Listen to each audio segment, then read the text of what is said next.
देश में online gaming का कारोबार जिस तेजी से बढ़ रहा है, उसी रफ्तार से इससे जुड़े खतरे भी बढ़ रहे हैं। ऑनलाइन गेमिंग में जुए के घालमेल को रोकने के लिए भारत सरकार सख्त है और जल्द ही इस पर कड़े नियम भी लागू करने की तैयारी है। एक सरकारी पैनल ने भारत में ऑनलाइन गेम्स के लिए एक रेगुलेटरी बॉडी बनाने की सिफारिश की है। यह रेगुलेटरी बॉडी ऐसी गेमिंग एप्स पर नजर रखेगी जो स्किल या लक बाय चांस पर आधारित है। पैनल ने इन गेमिंग एप्स के जुए के अड्डे में तब्दील होने से रोकने के लिए नियम भी बनाने पर जोर दिया है। न्यूज एजेंसी रॉयटर्स के मुताबिक देश में गेमिंग सेक्टर को रेगुलराइज करने की तैयारी की जा रही है और इसके लिए शीर्ष अधिकारियों के पैनल ने कई महीनों की कवायद के बाद एक ड्राफ्ट भी तैयार कर लिया है। माना यह जा रहा है कि यह ड्राफ्ट भारतीय ऑनलाइन गेमिंग इंडस्ट्री का फ्यूचर तय करने में अहम भूमिका निभाएगा। पैनल ने अपनी रिपोर्ट में ऑनलाइन गेमिंग को रेगुलेट करने के लिए कई सलाह दी है। इसमें कहा गया है कि देश को नए ऑनलाइन गेमिंग कानून की आवश्यकता है जो सरकार को प्रतिबंधित गेमिंग फॉर्मेट्स के खिलाफ सजा देने और ब्लॉक करने की शक्ति दे।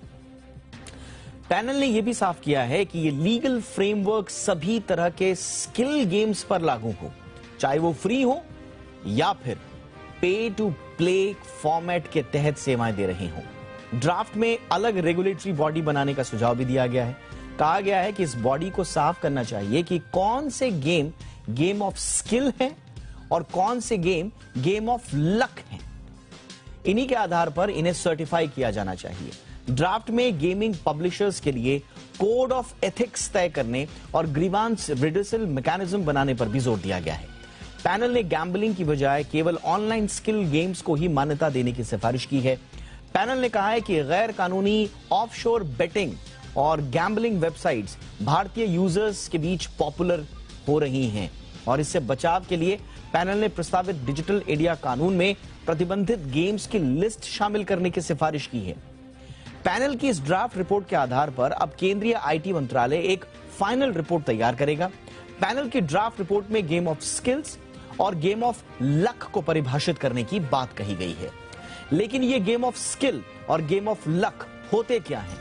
इसकी आम परिभाषा देखें तो गेम ऑफ स्किल उन्हें कहा जाता है जिसमें आप अपनी स्किल का इस्तेमाल यानी कि हुनर का इस्तेमाल करते हैं।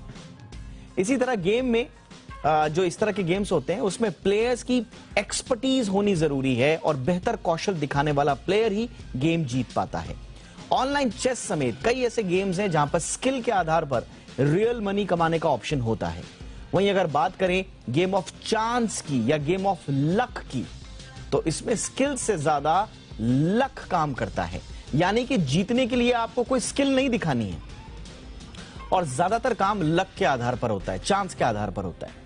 Sports betting, casino games, poker games ये गेम ऑफ चांस में कहे जाते हैं। अब सवाल उठता है कि आखिर ऑनलाइन गेमिंग को रेगुलेट करने की जरूरत क्यों पड़ रही है? इसके लिए हमें भारत में तेजी से बढ़ रहे मोबाइल गेमिंग इंडस्ट्री को देखना होगा। ऑनलाइन गेमिंग के लिए भारत दुनिया के सबसे बड़े मार्केट्स में से एक बन चुका है। भारत में करीब 43 करोड़ से ज्यादा ऑनलाइन गेमिंग ऐप यूजर्स हैं जिनकी संख्या लगातार बढ़ रही है। ऑनलाइन गेमिंग ऐप यूजर्स में आधे से ज्यादा लोग 15 से 64 साल के बीच की उम्र के हैं। कोरोना काल के दौरान ऑनलाइन गेमिंग यूसेज 65% बढ़ा और इस दौरान 76 करोड़ डाउनलोड हुए हैं। केपीएमजी की माने तो वित्त वर्ष 2021 में भारत की ऑनलाइन गेमिंग इंडस्ट्री 13,600 करोड़ की थी और 2025 तक इसके 29,000 करोड़ होने की उम्मीद भी है।